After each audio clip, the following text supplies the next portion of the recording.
paso firme de miles de guerreros sarracenos hará que un temblor recorra toda Europa. Todos alzaréis la vista y gritaréis: «Sálvanos». Y yo os susurraré: «No, pues todos sois culpables». Los reyes avariciosos que arman sus ejércitos, los papas que desatan guerras, los iluminados que os han convencido a todos de que matar infieles os hará ganar un buen lugar en el reino de los cielos. Los huérfanos, los indigentes y los ermitaños. Cuando el pequeño Artal abandone este monasterio ya será tarde. Ya sabrá todo lo que necesita saber para ingresar en la Orden de los Caballeros Templarios. Jerusalén ya habrá sido conquistada por los cruzados. Miles de muertos mancharán sus calles y cubrirán de odio y rencor las iglesias, las mezquitas y las sinagogas.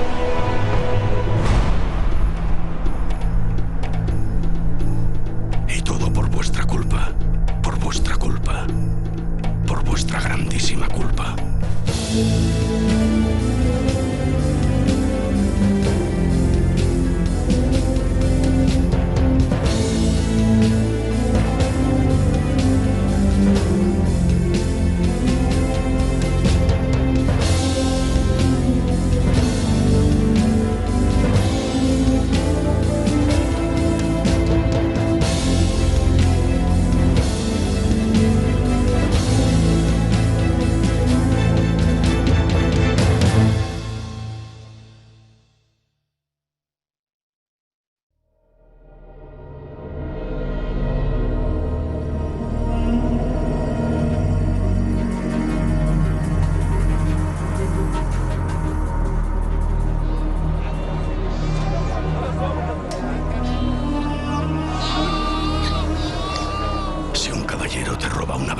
Se la llevará a su castillo, la echará al fuego y esa misma noche celebrará un suculento banquete.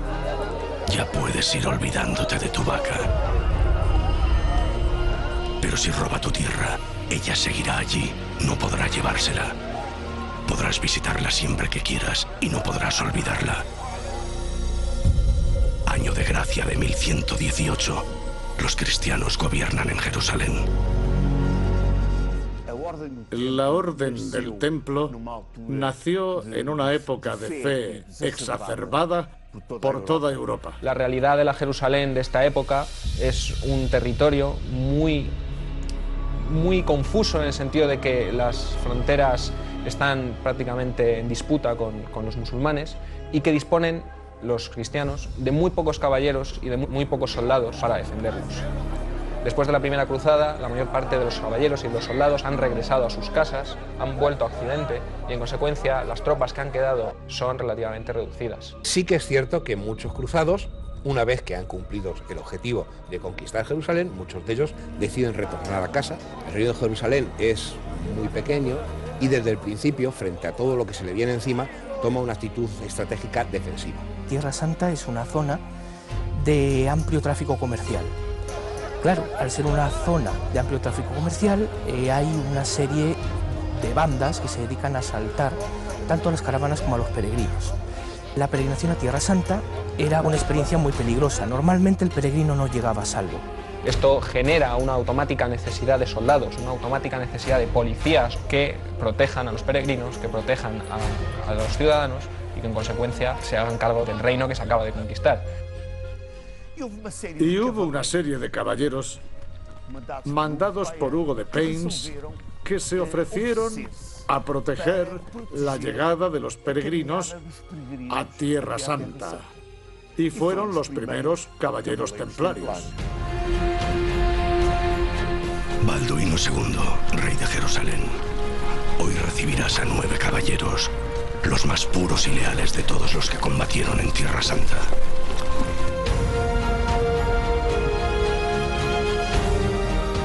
9 caballeros que no acuden a ti en busca de un título o de nuevas oportunidades.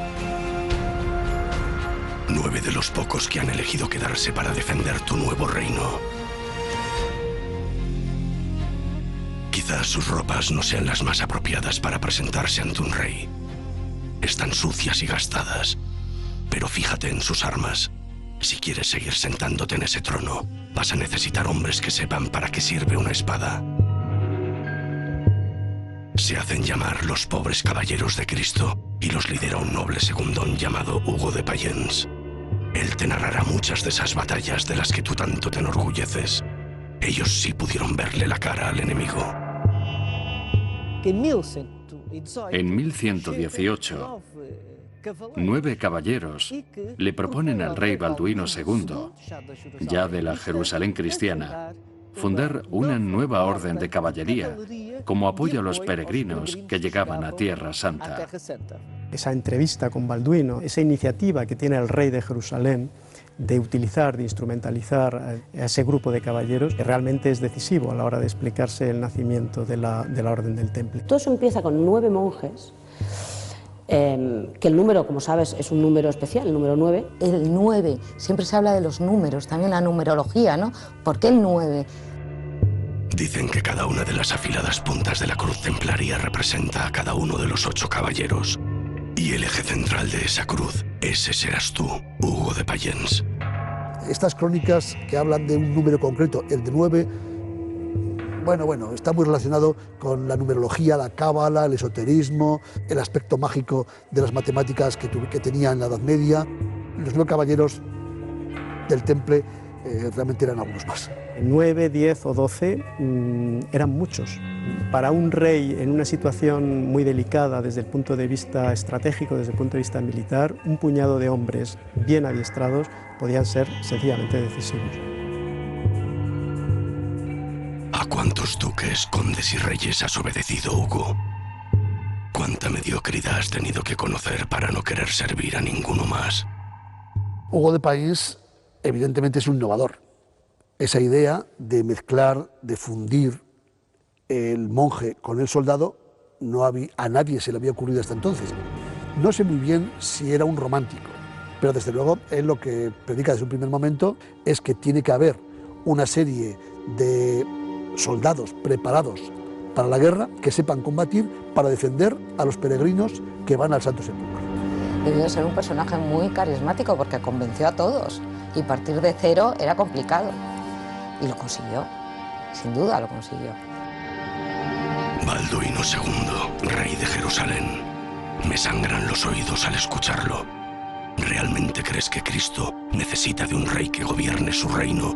Tu soberbia se irá agrandando con los años. Incluso te harás enterrar en la iglesia del Santo Sepulcro, como si eso te garantizase un buen asiento en el reino de los cielos. Hoy entregarás la custodia del templo de Jerusalén a Hugo de Payens y a sus pobres caballeros de Cristo. Sabemos que la Orden del Temple recibió del rey nada menos que una parte del Templo de Salomón para asentarse por primera vez. Esta orden tuvo como primer nombre los pobres caballeros de nuestro Señor Jesucristo. Y dice la tradición que el rey Balduino les entregó las caballerizas de lo que sería el antiguo Templo de Salomón. Y pasaron a llamarse Orden del Templo de Salomón. Lo primero que se da cuenta el rey de Jerusalén es que necesita tener un ejército permanente. Tener un núcleo, una élite que sirviese de núcleo central del ejército. Lo que es importante es que el rey de Jerusalén vea la oportunidad que le ofrece un conjunto de caballeros dedicados, en último término, a defender el propio reino de Jerusalén. Hay un cierto misterio, ¿no?, con los orígenes de la Orden del Temple. ¿Por qué un caballero, Hugo de Payens, un feudo de segunda categoría, por qué consigue esta donación? Yo creo que Balduino II, que acaba de heredar unos meses antes el reino, tiene una escasa capacidad política y lo que hace es apoyarse en toda aquella gente que cree que le puede, de alguna forma, echar una mano para la defensa de su reino, para la defensa de su capital, que es Jerusalén.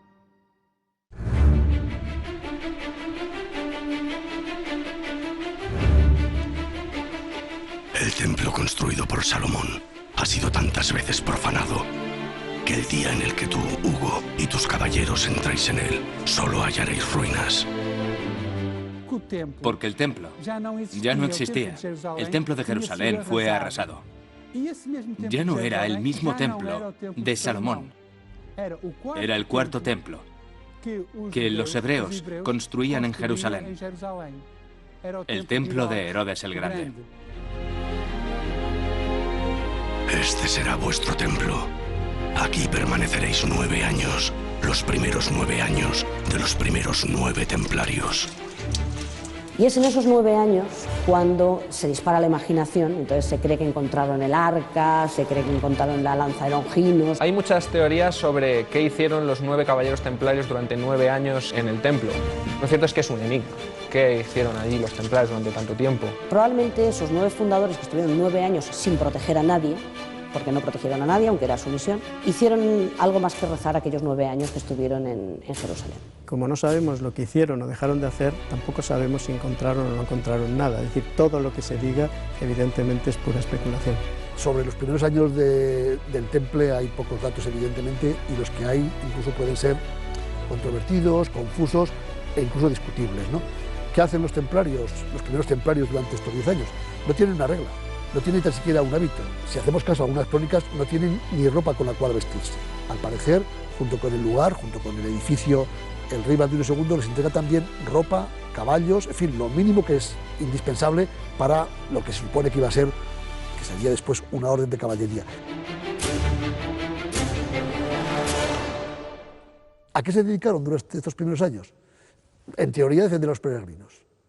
Pero en realidad, estos 10 primeros años son un fracaso monumental. No consiguen nada, no consiguen crecer, no consiguen que entren en la orden nuevos adeptos. No había una forma, diríamos, una forma reglamentada de hacerse caballero. Simplemente bastaba con decir, yo quiero ser caballero del templo, yo quiero estar aquí, en este lugar, en el templo, y defender a los peregrinos, defender a la cristiandad, entregar mi vida al servicio de este ideal. Año 1125 de la era de nuestro Señor Jesucristo. Los cimientos de la iglesia parecen temblar cada vez que abres la boca. ¿Crees que la misma iglesia que cubre sus muros con oro no debería cubrir a sus hijos con harapos? Y haces bien. Deberías hacer que se avergüencen por ello. Eres Bernardo de Claraval, el padre espiritual de la Orden del Císter. Tu nombre es ya conocido por todos. Tu labor hará que vuestras abadías florezcan por toda Europa. Sienta las bases de una orden como es el Císter, que se extiende como la pólvora, fulminantemente, atraviesa Europa como un rayo. Se irguieron más de 300 abadías por Europa y tras su muerte llegaron a ser 700. Bernardo de Claraval es otro de los grandes visionarios. No llegó a ser papa, pero tenía más prestigio que cualquiera de los papas de su tiempo. Muy austero en su forma de vivir, él se desprendía de cualquier tipo de bien material, apenas comía, porque tenía problemas de úlceras por su mala alimentación, porque tenía esa idea de la austeridad, de la pureza absoluta, casi no comer, ¿no? Elige bien tus palabras, Hugo. No estás escribiendo a un abad cualquiera. El apoyo de Claraval a vuestra causa podría ser decisivo, pero has de convencerle. Bernardo de Claraval era pariente de Hugo de País, por tanto lo conocía. Sin San Bernardo de Claraval, sin este abad, realmente el Temple no hubiera sido lo que fue. Esos pobres caballeros que custodian el templo de Jerusalén parecen realmente dispuestos a consagrarse a Dios, a proteger la cristiandad. ¿Acaso no es esa la obligación de todo buen cristiano? Los templarios crecen poco durante los primeros años. La regla era muy nueva, aunque ya contaba con los votos de castidad, pobreza y obediencia. Solo cuando Bernardo de Claraval escribe el elogio de la nueva milicia para incentivar a los nobles a que ingresen en esta nueva orden, será cuando la orden del Templo de Salomón empiece a crecer. Sí es cierto que San Bernardo tiene un papel importante. Entre otras cosas, escribe todo un tratado, el elogio de la nueva milicia, que es una apología, es una justificación de los templarios.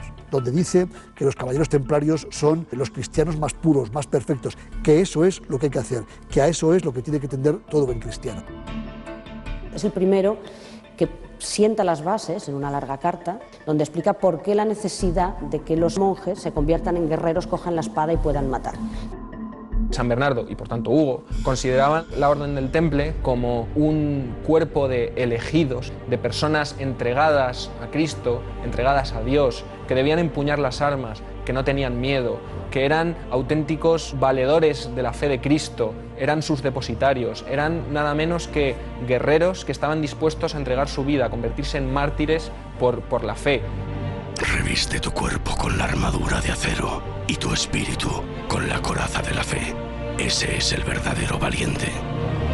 Ese libro de Bernardo de Claraval, El elogio de la nueva caballería templaria, es realmente el texto que abre las puertas.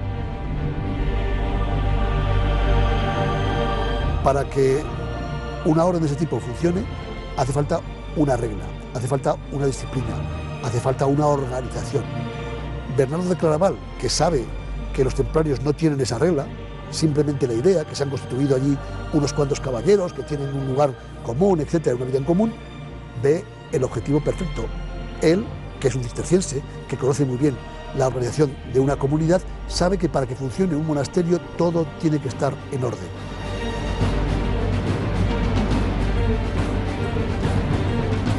¿Qué ocurre, pequeño Ardal? ¿Tan difícil te resulta abandonar este monasterio? No temas. Eres un hombre fuerte y temeroso de Dios. Nada podrá hacerte daño.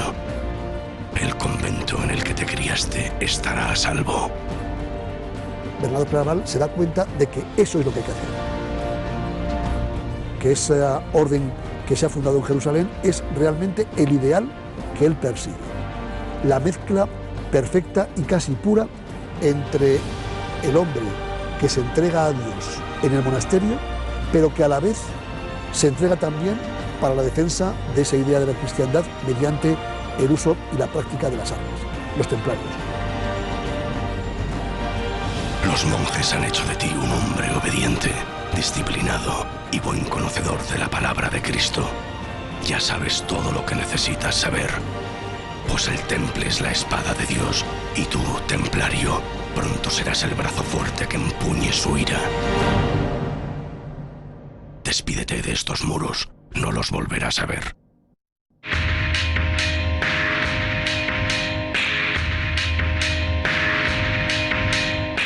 Malditos cristianos, no habéis entendido nada.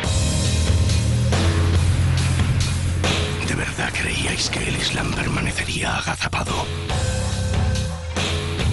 Aún conserváis 4 reinos en Tierra Santa, pero pronto todas las fronteras serán atacadas sin compasión. Cuanto más fuerte gritéis invocando una nueva guerra santa, más fuerte será el eco que os contestará: Jihad. Jihad, que significa esfuerzo por la causa de Dios, puede ser un esfuerzo de tipo militar. Es una forma de guerra santa. El yihad se divide en 2 tipos, el yihad mayor y el menor. El mayor, que es el principal y el más importante, es el esfuerzo por la comunidad. Es la vida dedicada al trabajo y al correcto seguimiento de los ideales musulmanes. El menor, por ello menor y menos importante, es el que se dedica a la guerra, a la expansión de la fe.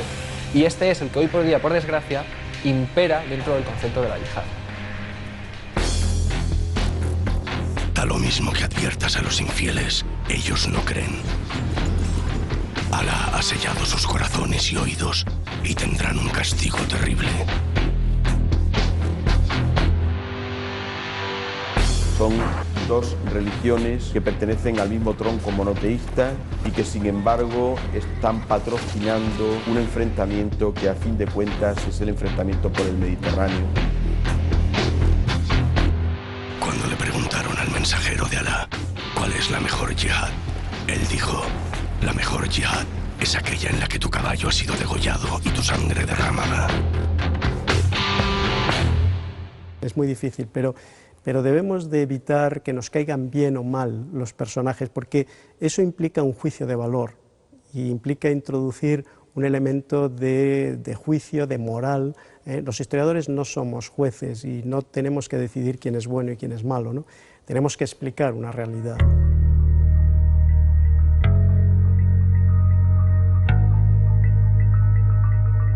Mis queridos caballeros del templo, no sabéis cuántas leyendas llegarán a escribirse sobre vosotros. Unos dirán que os vieron desenterrar tesoros y otros que os vieron esconderlos. Habrá quien jure haberos escuchado practicar ritos prohibidos e incluso cargar con el arca de la alianza, cubriros con el santo sudario, comer del fruto del paraíso y llegar a beber del mismísimo grial. Hasta ahora, yo solo os he visto tomar medidas de vuestro templo. ¿O hay algo que no nos queréis contar?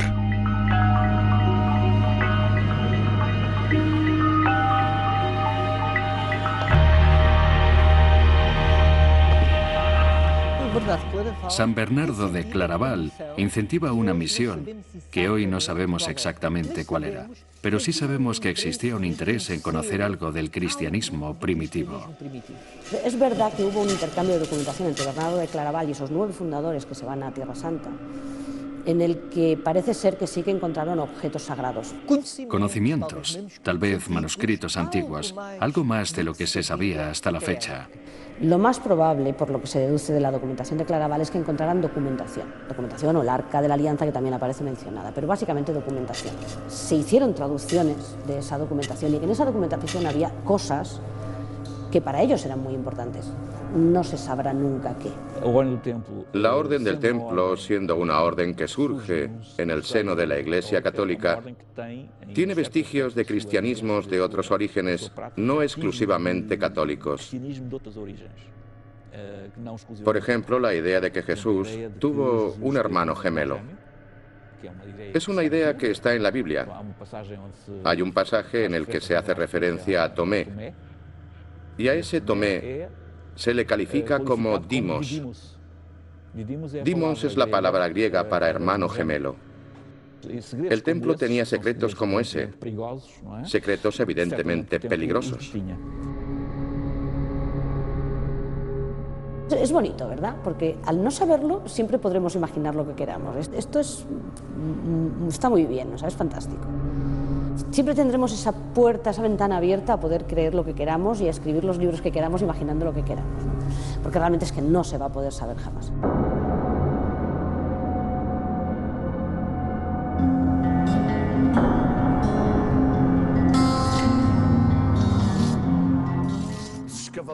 Pasado un tiempo, los caballeros de la Orden del Templo ya habían liberado todos los caminos de los ataques que mercenarios y musulmanes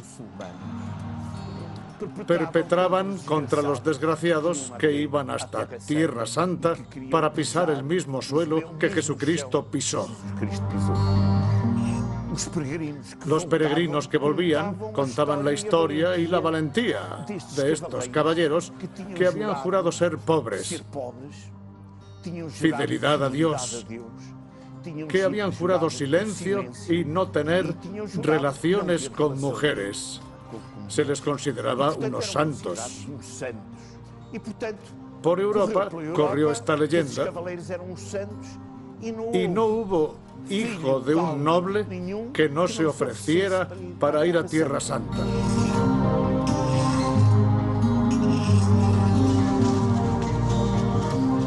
Bien, bien, Hugo. Veo que por fin lo has entendido. Es el momento de que regreses a Europa y recojas el fruto de todas esas leyendas que has sembrado. Dime que no echabas de menos el olor de estos bosques. Ya no sois 9 andrajosos caballeros que escoltan caravanas de peregrinos a Tierra Santa. Te has labrado muchas y muy buenas amistades entre los poderosos. Bernardo de Claraval se deshace en elogios hacia tu milicia. Los nobles inculcan a sus hijos esos mismos valores y los reyes desean conocerte. Te aseguro que todo el mundo escuchará alguna vez las valerosas gestas de Hugo de Payens y sus templarios. Inicialmente lo que él hace es volver efectivamente a Occidente para recabar esos apoyos y para proceder a una institucionalización y a un reconocimiento oficial por parte de la Iglesia occidental. Ahí está el Concilio de Troyes. Bernardo de Claraval pidió que se convocara un concilio, el concilio de Troyes, para establecer una regla para los caballeros templarios. Llega esa comitiva dirigida por Hugo de Payns. Llega en 1127 a Europa y es entonces cuando es oficializada esta orden monástica y militar al mismo tiempo. Relatarás a todos los presentes los humildes comienzos de los pobres caballeros de Cristo y la difícil situación que se vive en Tierra Santa. Tendrás que leer uno por uno los 72 capítulos de la regla redactada por Bernardo de Claraval. Mandamientos bajo los que viviréis como monjes y como guerreros para el resto de vuestras vidas.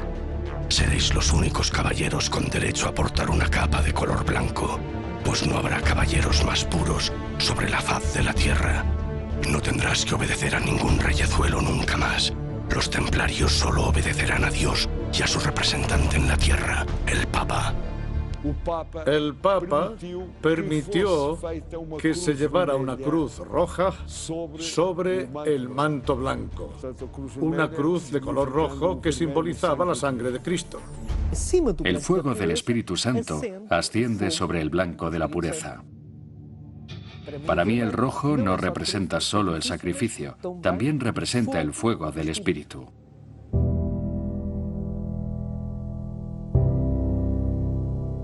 Capítulo 22 de la regla del Temple. Los caballeros llevarán siempre hábitos blancos. No le estará permitido a nadie más que a los nombrados caballeros de Jesucristo. Capítulo 25. El que quiera tener lo mejor, tendrá lo peor.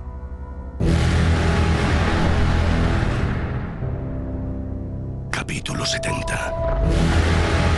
Se evitará la envidia, los celos, la murmuración y las confidencias como si fueran la peste.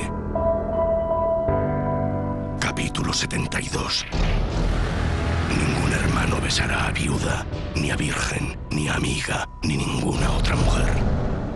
La regla establece cada uno de los movimientos que realiza un templario desde el momento en el que se levanta hasta el momento en el que se acuesta. Regula cómo debe vivir un templario en su convento, pero también regula cómo debe vivir en campaña. Regula también cómo se nombra un maestre o cómo se nombra un nuevo hermano que desea ingresar en la orden. Los templarios debían ser, según la regla, los primeros en llegar al campo de batalla y los últimos en irse.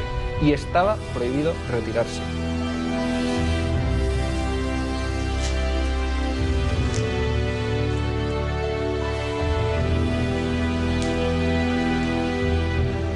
Venerables hermanos, habéis dicho adiós eterno al mundo. No temáis a la aproximación del combate y estad listos para recibir la corona del mártir. Tomaré el cáliz de la salvación e imitaré en mi muerte a la de nuestro Señor. Porque Cristo dio su vida por mí y yo estoy preparado para dar mi vida por Él. Cuando se entraba en la orden de los templarios, tenían prácticas de iniciación bastante violentas.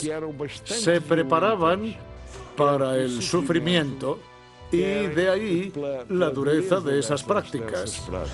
El templario es un soldado y el templario tiene que estar preparado, evidentemente, para lo que un soldado recibe de preparación, es decir, para la guerra. Y en la guerra se mata y se muere, claro.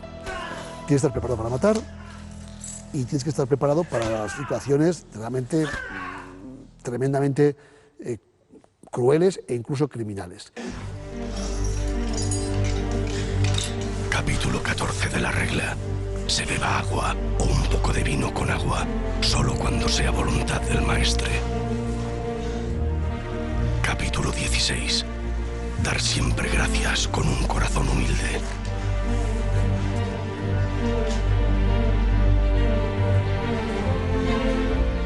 En el caso de esas torturas que se podían llegar a hacer sobre el nombramiento, podían ser comprensibles como condicionamiento ante lo que les podía esperar en caso de caer prisioneros. Un templario recibía un estricto plan de formación que pasaba por una serie de circunstancias que anulaban en cierto modo su personalidad, su propia forma característica individual de ser de cada uno de ellos. Se convertían en instrumentos absolutamente fríos de una maquinaria que era la orden del temple. Queda esa imagen del caballero templario como una especie de máquina de matar, de máquina fría, que cumple a rajatabla y de forma absolutamente ciega las órdenes de su maestre. Capítulo 18 de la regla. Sed puros, porque yo soy puro. Sed santos, pues yo soy santo. A mí me da la impresión de estar en presencia de unos soldados parecidos a esas películas que hemos visto de los marines norteamericanos que les lavan el cerebro y que se convierten en verdaderas máquinas de matar. La Orden del Temple era una auténtica unidad militar de élite, donde había dos rasgos fundamentales que la diferenciaban del resto de caballeros feudales, y era una obediencia y una disciplina absoluta. Caballeros que renuncian a todo, al dinero, a la fama, a la fortuna, por un ideal, en función de unas órdenes con las cuales, pues evidentemente ahora yo no estaría muy de acuerdo.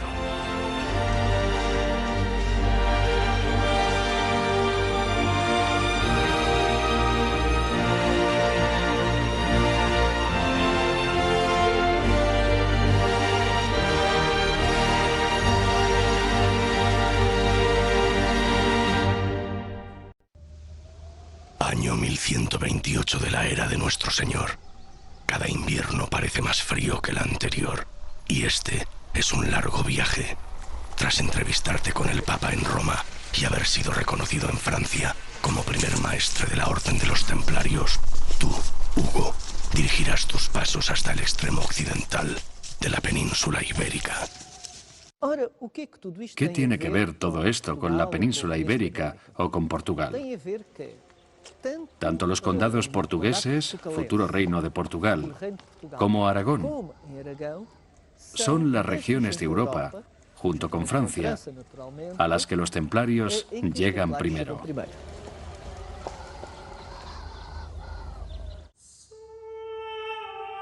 Doña Teresa, condesa de los condados portugueses, te has aficionado tanto al poder que no soportas la idea de no hacer siempre lo que se te antoje. ¿Qué es lo que tanto te ha atraído de estos caballeros? ¿Acaso no sabes que han jurado castidad de por vida? Era condesa de los condados portugueses, pero en el fondo aspiraba a ser reina. Era una mujer decidida, una gran diplomática. Creó intrigas de todo tipo entre Galicia y León. Se cree que los templarios podrían haber llegado incluso antes del Concilio de Troyes, en el año 1126, pero de lo que no hay ninguna duda es que en 1128 Doña Teresa les donó el castillo de Sur. El primer castillo de la Orden del Temple no se edificará en Tierra Santa, sino aquí, justo en la frontera entre el Islam y los condados de Doña Teresa de Portugal. Este será el primer castillo templario. El primer lugar será una parte de la frontera entre la Lusitania ocupada por el Islam y la parte ocupada por los cristianos, los condados portugueses, que tenían su frontera sobre el río Mondego. A diferencia de otras donaciones que recibieron los templarios en Europa, en la península ibérica, las donaciones tenían otra misión.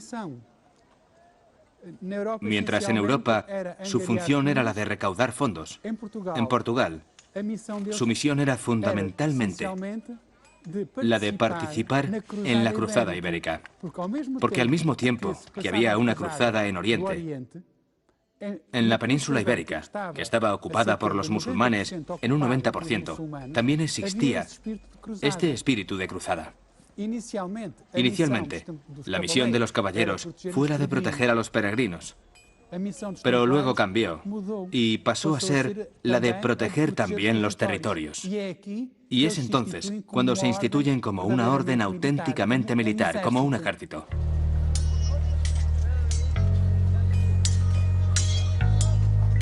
Después de recorrer entre 1028 y 1029 los diversos reinos y estados europeos, ya pueden organizar un pequeño ejército. Ya no es ese grupo de 10, 15, 20 caballeros que no tienen posibilidades económicas, que no tienen casi ni caballos, ya tienen una operatividad militar extraordinaria. Han recibido una gran cantidad de donaciones por todas partes, en Francia, en Escocia, en Inglaterra, en Portugal, donaciones en dinero, pero también donaciones en rentas, donaciones en tierras. Esta avanzadilla de los templarios vuelven a Jerusalén, ya vienen cargados de riquezas.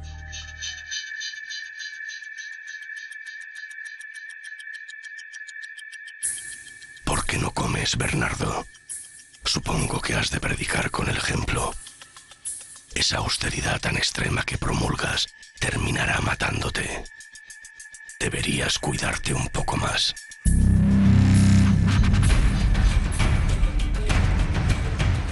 Año 1143 de la era del Señor. Los cristianos aún conservan 4 pequeños reinos en Tierra Santa. Pero Edesa, el más desprotegido de ellos, hoy mismo cambiará de bando. Nada podría oponerse a esa caballería turca que acaba de aparecer sobre la línea del horizonte. Las autoridades de la indefensa ciudad no tendrán más remedio que entregarla.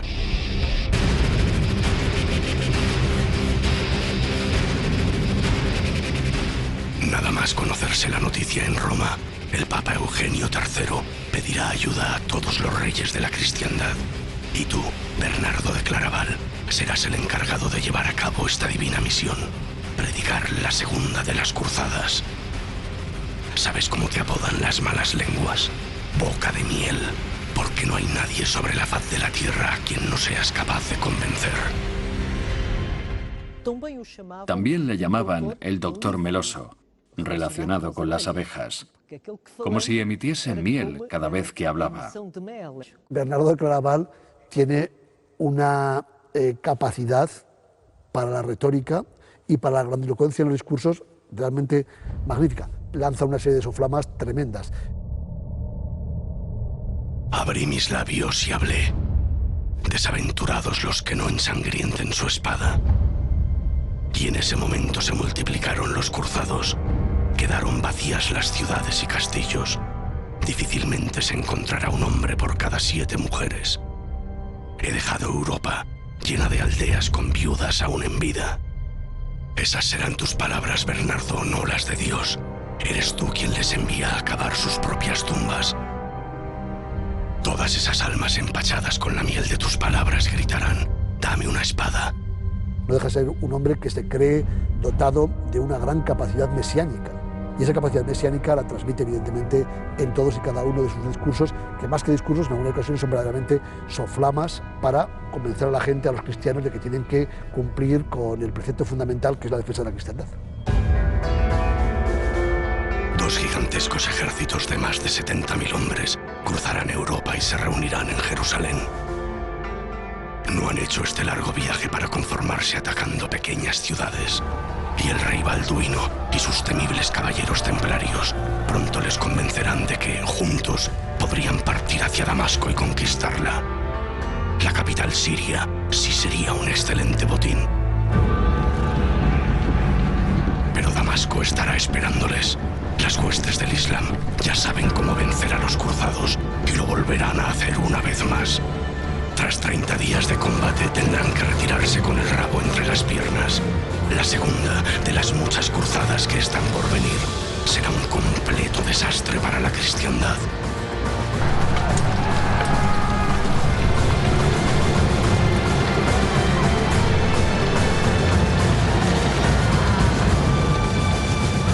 En la Segunda Cruzada ya hay grupos de caballeros templarios que son capaces de participar con éxito en operaciones militares a nivel de lo que sería un combate en campo abierto. No sabemos exactamente cuándo aparecen en batalla, en la primera gran batalla, pero desde luego en los años de la Segunda Cruzada ya participan en campañas militares. Las cruzadas, como objetivo cristiano según los evangelios y según las ideas cristianas de fraternidad y de amor al prójimo, fueron un completo fracaso. Más tarde, el propio Bernardo de Claraval aceptó el fracaso de la Segunda Cruzada, diciendo que no fue culpa de Dios, pero sí de los hombres que no supieron mantener los valores cristianos.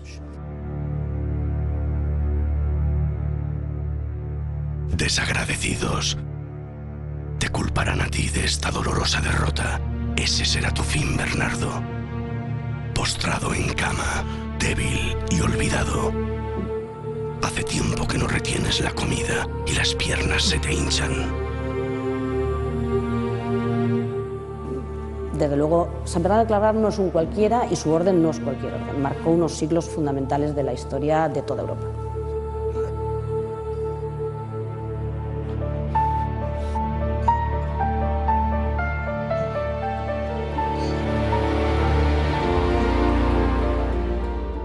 Te lo advertí. Tendrías que haberte cuidado. Tu vientre ya no soportará una noche más.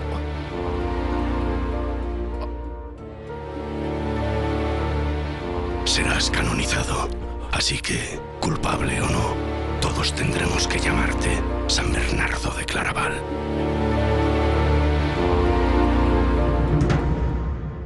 Que fundamentalmente crea unas personas, un tipo de monje muy especial que se siente y se sabe sabio y superior.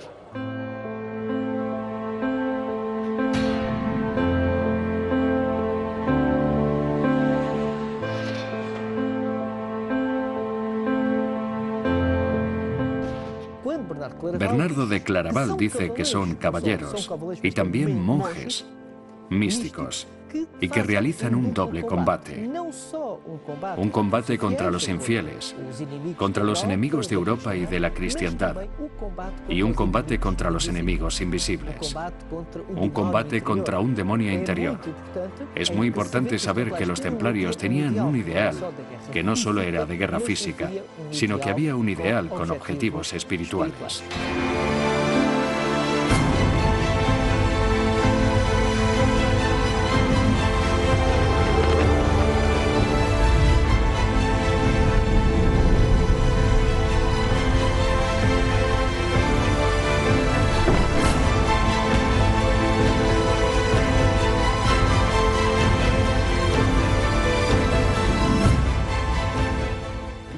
Los caballeros templarios, al contrario de las modas europeas, en las que los caballeros iban vestidos con sedas y zapatitos con punta, que Bernardo de Claraval criticó duramente, diciendo que esos caballeros, que andan con zapatos de lujo y camisas de seda, son incapaces de combatir por la verdad y solo combaten por motivos frívolos. Los caballeros del templo, a pesar de no tener nada, de servir solo a Dios y a su fe, eran guerreros fantásticos. Hombres que habían adoptado los valores de la caballería, de defender a los otros, a los débiles, a los viejos, a las mujeres. Los romances que se leían en Europa, inflamados por los peregrinos que volvían y que contaban las aventuras de los caballeros templarios, mostraban a un hombre que había bebido del espíritu de la tabla redonda y de los caballeros del rey Arturo. Toda aquella gente que iba a Jerusalén para servir en la orden de los templarios, en el fondo lo que estaban buscando era la tabla redonda del rey Arturo.